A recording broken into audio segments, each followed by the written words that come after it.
So come on, guys, him, my bed, or hell? Damien Hirst does go well, they all go for a lot, don't they? Well, hell's got lots of little soldiers in, hasn't it? Yes. So that'd be quite expensive because it's got little toys, except they're not in their original packaging, so it wouldn't be as expensive. I don't think they actually pay for the stuff used as much as... right. I think my bed, that's been used. Him... Is Tracy Emin actually in the bed? No. No, does that increase the price down? That would bring it down, you're quite right. So it's... I'm just going to him? Or have you got a...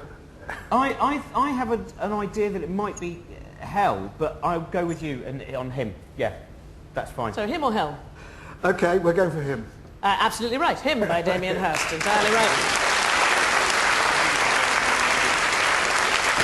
Tracy Emin was originally offered £100,000 for her work of art, but she said she wouldn't get out of bed for that kind of money.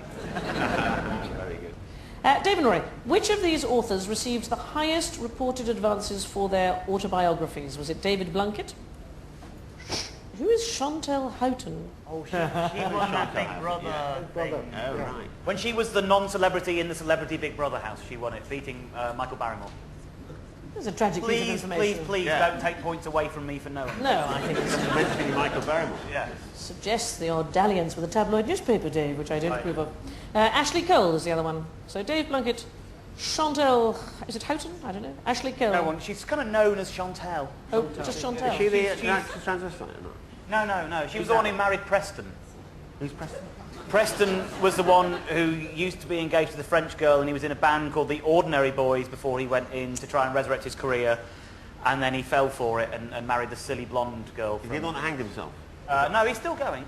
She was a Paris Hilton lookalike for a job before she went. Dave, stop now, because you're going to lose. I'm sorry. I don't want to know these things. Show the tattoo. I don't want to know these things. The idea of Paris Hilton having a look-alike is fairly wild. Yes, I know. I wouldn't know her if she was the like person. I wouldn't have I fell over her. Now, come on. David Blunkett, Chantal Houghton, Ashley Cole, who got the highest advance for their autobiography? And we'll come on to who actually Ashley wrote Cole theirs. was formerly the greatest left-back in England, wasn't he? He's now a greedy bastard who plays for Chelsea. I've got a very good quote here from Ashley Cole's autobiography. She said he was quite a greedy fellow. Yeah. My agent said they aren't going to give you 60k a week. They've agreed 55k, and this is their best and final offer. I nearly swerved off the road. He's taking the piss, Jonathan, I yelled down the phone. I was so incensed, I was trembling with anger. I couldn't believe what I'd heard. It's a very similar conversation to the one I had with Sky Arts. David Blunkett's book is one of the most... Has anyone read David Blunkett's book? No. Oh, it's just... Oh, and none of it was my fault. It was really sad. It wasn't my fault. I hadn't been well when I was being the fascist Home Secretary. Oh, then my dog died. Really sorry, but I wasn't. Everyone was nasty to me, and then I had to have sex with some ladies. It wasn't my fault. I haven't been well. We don't have to buy it now. That's a great... I've saved you about 900 pages of utter pointlessness. I was once on... what's that programme with Fern and Phillips go over? This Morning, is it called? Yeah. Yep. And I was on with this woman, Jordan, who I'd never heard of either.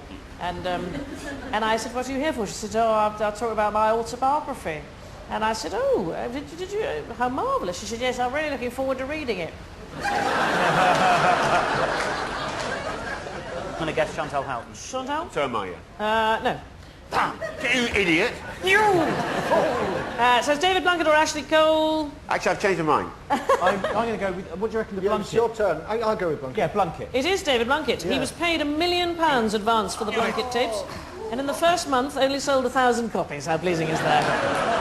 Our final round is called What's My Line? I'm going to begin a famous line, and you have to finish it, OK? The lines can be from books, plays, films, or songs. And I can tell you at the moment, Tim, you're just very slightly behind. OK, here's the first line. It's from a film.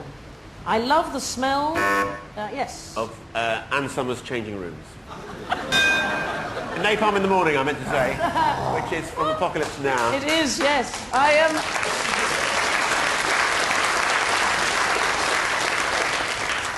I didn't know Anne Summers had changing rooms. Oh, come, Sandy, you did. I did not. I've been there with... Sorry. From a film, he's not the Messiah, yes. But he is going to choose an apprentice. He's just the Newcastle manager. Is it a quote from Richard Dawkins' God Delusion? He's a very naughty boy. Very naughty Very boy naughty indeed. boy from Life Like of O'Brien. Actually, there was a wonderful interview with Richard Dawkins. It's a terrific book, The God Delusion. There was a wonderful interview with him on the Today programme, and they were talking about this embryology bill, and there'd been a bishop on just before him. And he just said, I don't know why we had to listen to that bishop, just because he's got an imaginary friend. Next lines are from books and plays. I am a bear of very little brain. Yes. I have a huge cock.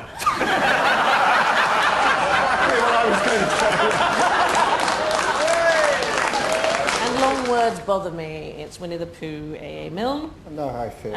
From a book and play, or a play, by the pricking of my thumbs. Yes. I realise that I'm a very clumsy heart surgeon. I will tell you this. It's the war plans. Anything, pricking of fingers, thumbs. Is it Something Wicked This Way Comes? It is from the Scottish play. Yes.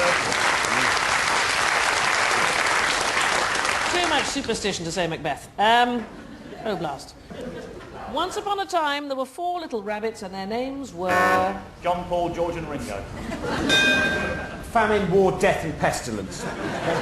Fluffy, Cuddly, Mopsy, Mopsy. Floppy and Shagger.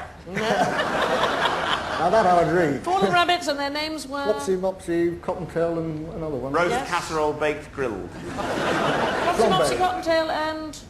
most famous one of all? Peter. Mopsy, Peter. Absolutely. I don't know who to give the points to there, because it was a bit of a joint... Well, yes, you're quite right, Tim, because you were in first. Yes, you're best. From a book or a play, there is only one thing in the world worse than being talked about.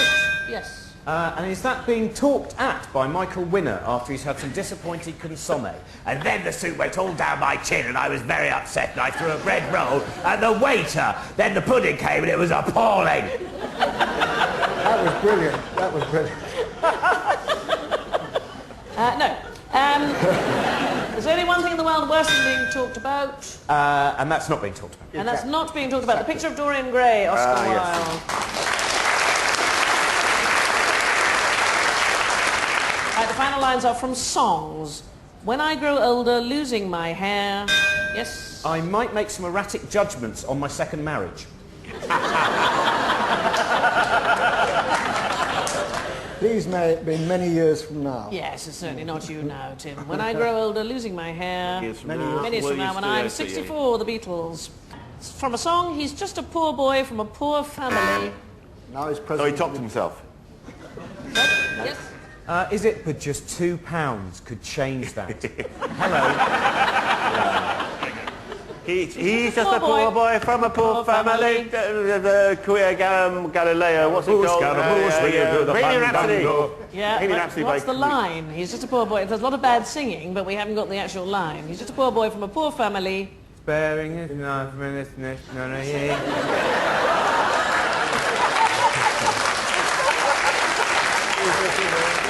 That is a verse most people know, to be fair, Sam. No, I think in that with subtitles will be fine. Spare him his life from this monstrosity. Very, very good. And finally, please, Mr. Postman, look and see... Have you got a copy of Bearded Tit by Rory McGrath? An absolute... please, Mr. Postman, look and see... Have you got a letter from me? There's a letter in your bag from me. Please, Mr. Postman, from the Marvelettes, amongst many others. Yeah. Very good. Marvelettes. So I can tell you at the end of all that Dave and Rory, through, frankly, deep crawling, are this week's winners. But ladies and gentlemen, would you please show your appreciation for both the teams? And before we go, just time for some breaking news. There's a disappointing turnout as Cherie Blair gives a special reading from her own memoirs. See you next time on What the Dickens. Good night.